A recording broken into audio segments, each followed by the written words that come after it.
Hello students, आज हम लोग चैप्टर नंबर 17 सर्कल्स कर रहे हैं आईसीएसई बोर्ड का क्लास 10 की बात करें। उससे पहले मैं एक बेसिक चीजें हम लोग सर्कल्स में क्या क्या आती है वो जानेंगे। Circle, what is the definition, what is the circle या how can we define the circle. Circle is a path of the point path of the point which are arranged in a manner such that all the points have the fixed distance from a fixed point। एक fixed point जहाँ से हम लोग पूरे के पूरे जितने भी पॉइंट्स हमने बनाए हैं वो सारे के सारे क्या रहते हैं, सेम डिस्टेंस पे या फिक्स डिस्टेंस पे रहते हैं। तो ऐसे पॉइंट्स का जो पाथ होता है is known as the circle, right. इस सर्कल में हमारे पास fix point is known as the centre. इसको सेंटर और सेंटर को हम लोग ओ से रिप्रेजेंट करते हैं, क्या बोलेंगे, सेंटर। फिक्स पॉइंट जो होता है वो हमारा सेंटर होता है, जिसको सेंटर से सर्कमफेरेंस पे कोई भी point is known as the radius, length और रेडियस, राइट। एंड सर्कल के सर्कमफेरेंस पे दो पॉइंट्स जो सर्कल के सेंटर से पास करते हुए ज्वाइन करें, that is known as diameter and the chord which is divided into two parts, maybe major and maybe minor, and the whole surface, yeah, okay, the length of the perimeter of the circle is known as the circumference of the circle। and here circumference of circle जो है c जो है हमारे पास ये लिख देते हैं, c is equal to 2 pi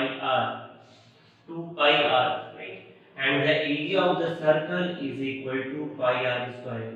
ये बेसिक फॉर्मूलेज हैं जो आपको लर्न करने हैं कि सर्कमफेरेंस ऑफ सर्कल कितना होता है 2 पाई r and area of circle कितना होता है पाई r स्क्वायर।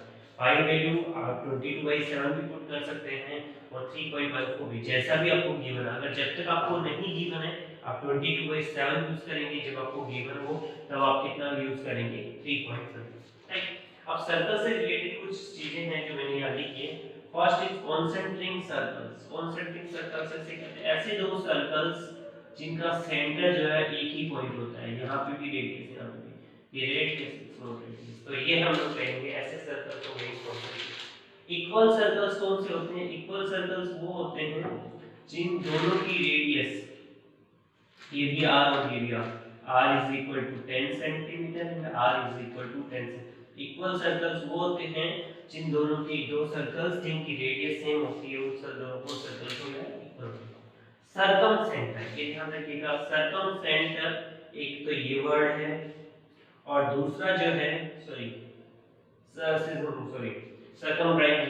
सब्सक्राइबिंग, राइट, और एक इंसर्कल, दो चीजें हैं हमारे पास। अगर मैंने कहा कि ये ट्रायंगल है, इस ट्रायंगल के तीनों वर्टिसेस से पास होते एक सर्कल पास होता है, कितने? तीनों पर, एक तो ये और एक ये सेम ट्रायंगल है और यहाँ पे हमारे पास, राइट। तो सर्कमफेरेंस और इंसर्कल दोनों चीजें हमारे पास है, तो दोनों चीजों को तो पहले सीसी पढ़ते हैं फिर आईसी पढ़ते हैं। ये हमारे पास सीसी होता है सर्कमफेरेंस और ये होता है आईसी, राइट, दोनों को चीजों का। अब सीसी क्या होता है? किसी भी पॉलीगन के अगर सारे वर्टेक्स सर्कल की सर्कमफेरेंस में सिचुएटेड होते हैं तो ऐसे सर्कल्स को बोलते हैं सर्कमफ्रेंस सर्कल्स, राइट। और इस ऐसे सर्कल के सेंटर को क्या बोलते हैं? Circum centre, right. ये हो गया हमारे पास सर्कम सेंटर और सर्कल, राइट। अब इंसर्कल सेंटर क्या होता है?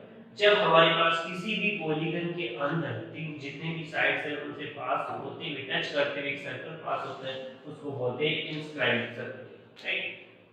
और उसके बाद आता है कोड, जैसे मैंने यहाँ बताया था, यहाँ पे कोड जो है ये भी कोड है, ऐसी लाइन जो सर्कल के को दो पार्ट्स में डिवाइड करती है। इक्वल भी हो सकते हैं, इक्वल नहीं भी हो सकते, तो जो भी इक्वल होगी वो लाइन क्या होगी? कोड। और diameter is the largest code in the circle. किसी भी सर्कल की जो लार्जेस्ट डायमीटर होता है, सॉरी लार्जेस्ट कोड है वो हम इसके इक्वल होती है डायमीटर, जिससे डायमीटर से बड़ी सर्कल की कोड हो ही नहीं सकती। क्लियर? नेक्स्ट, अब दो चीजें हैं आपके साथ में समझाऊंगा आपको, माइनर और मेजर। इसी कोड्स के साथ में हम लोग देखते हैं, इसी के साथ में हमें दो चीजें और देखनी है, that is major arc, minor arc, फिर सेगमेंट्स भी देखनी है। अगर आपने सर्कल्स में सर्कल है और कोई भी दो पॉइंट्स लिए आपने, यहाँ मान लीजिए यहाँ पे एक पॉइंट ए है, ये भी क्या है कोर, राइट।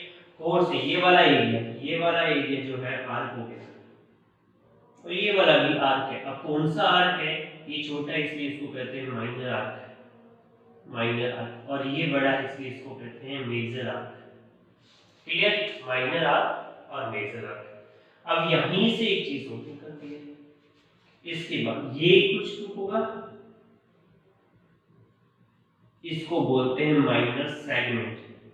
क्या बोलेंगे, minor segment. Area covered by the कोड is known as segment, and अगर सेगमेंट छोटा है तो माइनर सेगमेंट, और इसको बोलेंगे मेजर सेगमेंट।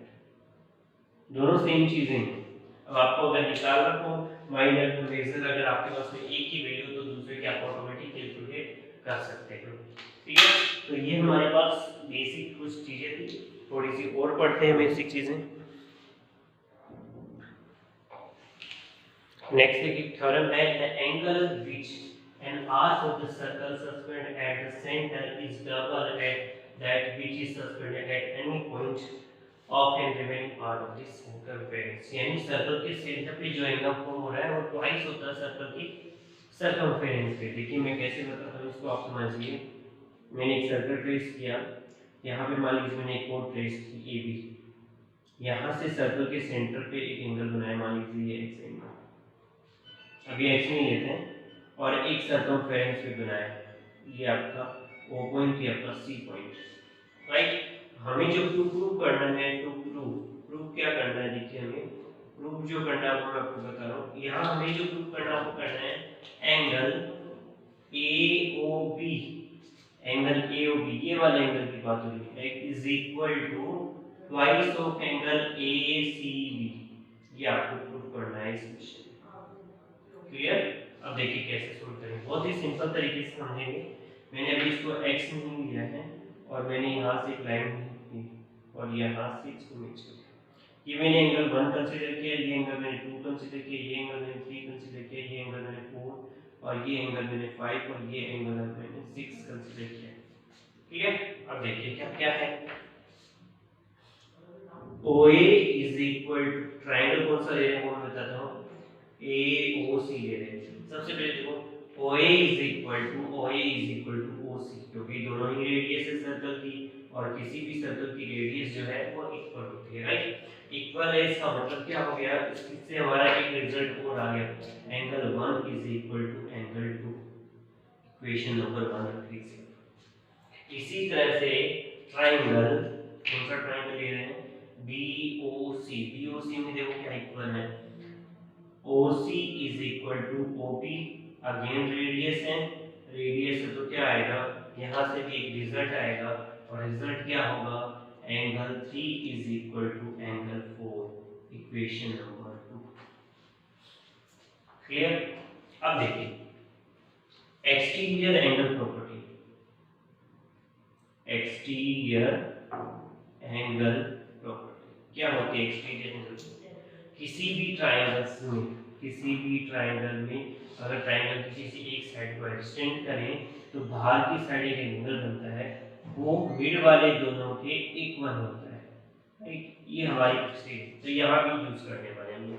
पहले कौन से ट्रायंगल में यूज करेंगे, यहाँ लिख देता हूँ मैं, यहीं पे ट्रायंगल AOC में, और दूसरा हम लोग यूज करेंगे ट्रायंगल BOC।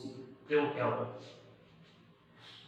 एंगल 5 एक्सटीरियर है और ये कौन सा है 1 और 2, तो angle 1 plus angle 2 is equal to angle 5। देखो 1 और 2 दोनों इक्वल है, क्या लिख सकते हैं, 2 लिख सकते हैं दोनों को, तो angle 2 plus angle 2 is equal to angle 5, तो twice of angle 2 is equal to angle 5, equation number 3। ये कहां से लिया है, फ्रॉम इक्वेशन 1 से, ठीक है। अब दूसरा लिख लेते हैं, ट्रायंगल BOC में क्या आएगा, BOC में एंगल थोड़ा सा जल्दी 3 plus angle 4 is equal to angle 6, और इसको मैंने 3 के फॉर्मेट में लिख दिया is equal to angle 6 from equation 2, और ये इक्वेशन नंबर 4। तो इक्वेशन नंबर 3 प्लस इक्वेशन 4 दोनों को ऐड कर देंगे, एडिशन कर लें। तो यहाँ से देखो twice of angle 2 plus twice of angle 3 is equal to angle 5 plus angle 6। Twice of 2 बाहर निकाल दिया, 2 और 3 कौन सा हो गया, A C B. Angle A C B is equal to angle 5 और एंगल 6 कितना हो गया, एंगल ए ओ बी, ये आ गया। तो angle A O B is equal to twice of angle A C B, right. इसको और भी लिख सकते हैं, क्या लिख सकते हैं, angle A C B is equal to 1/half of angle A O B, यानी राइट, यानी सेंटर पे जो भी एंगल फॉर्म होता है उसका हाफ हमेशा सर्कमफेरेंस पे होता है।